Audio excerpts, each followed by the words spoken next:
How to add emoji to Telegram name.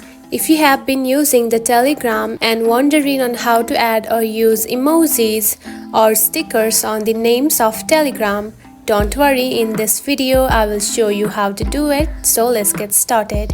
First of all, open the Telegram application. Just like this. After opening it, you will find something like this on your home screen, which are the chats. Now to add emoji to Telegram name, tap onto one of the names or the chats just like this. Then after that, here you can find the name of the chat right here at the top, just right here. Now select it. Then here you can find edit at the top right corner right here, select it. Tap on it, then tap on to name just right here. Just like this, and tap on to emoji on your keyboard right here. Now simply add the emoji that you want to add, just like this. And after that, simply tap on to done. And now you can see the emoji has been added.